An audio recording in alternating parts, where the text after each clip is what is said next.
Hey, what's up, everybody? Welcome back to the channel. I got some more NBA player props for y'all here today on PrizePicks.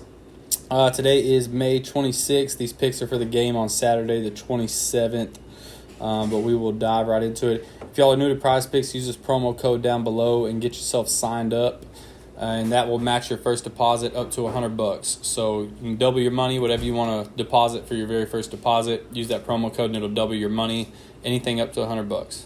So for our we're looking at Game 6. We got Boston traveling to Miami, looking to make a comeback for the first time in history, which I know Mr. Richard Jefferson has them picked to do. And this one has Boston with a 2.5 spread, which I believe is the lowest spread so far of this whole entire series. So they're finally, I guess, realizing it's going to be a tight game. But like I said, Boston's down 2-3, so we'll see what happens.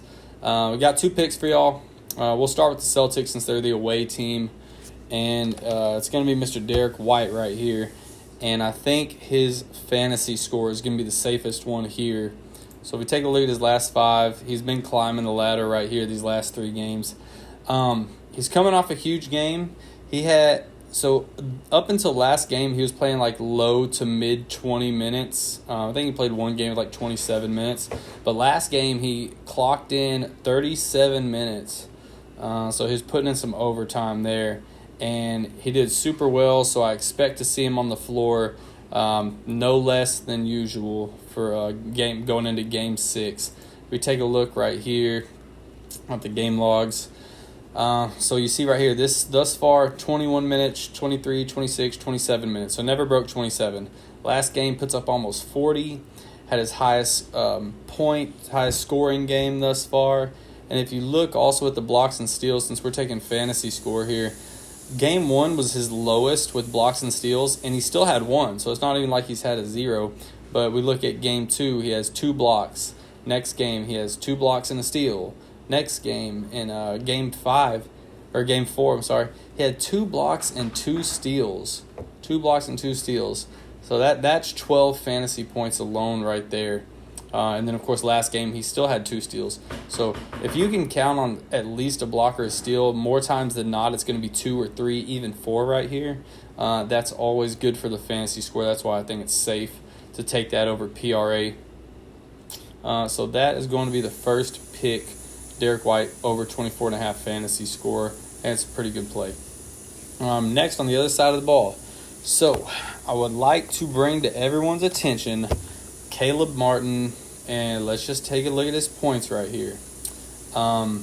If we look at it, so a couple things here. He plays 32 minutes last game, even with a blowout, and he puts up 14 points. So in my last video at their last game, I mentioned his PA and his PR going either way. I took both. I cashed both. Even though the PA, there was no help from assist. He cleared it with just his points, and it was a tight clear. It was a very tight window, and we just shaved it. But right now, let's just talk about 13.5 points. He plays 32 minutes last game. Even with a blowout, he puts up 14 points, so he just cleared it. But there was a comment made on the last video that he saying Caleb Martin is bound to have a bad game, and it's going to be this one, which I totally agree with you. I totally agree that we can't just ride the lightning every single game. People can't be exceptional every single game, but we still cashed on his prop, right? So like I said, he is bound to have a bad game. We still cashed, but he did have a bad game compared to what he's been doing.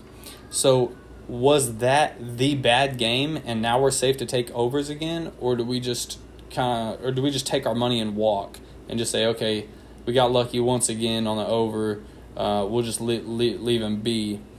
But I'm gonna say that was his bad game, and let's take the over again. But this time just on points. So let's dive into it. Games 1 through 4, shooting percentages for Caleb Martin. We're gonna look at it right here. Field goal percentage. 54, 68, 63, 66. So all that is very exceptional. Last game, 41. Shot 41 from the field, shooting 5 of 12. So, like I said, I'm going to say that was his shit game where he just kind of shit the bed out there. but he still clears. Like I said, maybe we got lucky on that. That was, like I said, that was his bad game. I'm gonna say it was. Give me a bounce back right here, back in Miami.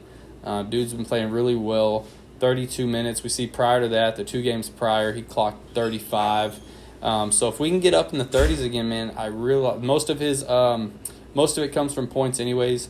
You could look at the PR if you wanted at 18.5. I'm going to steer clear. I'm just going to go points. Like I said, that's where most of it comes from anyways. So, I mean, if we look at the PR, so 19 would be the number to get. So let's see how many times he's cleared that. So he's cleared that every time. It's just 2 times he's really, really close. Like I said, with this line at the points of 13.5, we need 14. It's a very small cushion, but you get a little more of a cushion right there. He just barely clears it 1 time.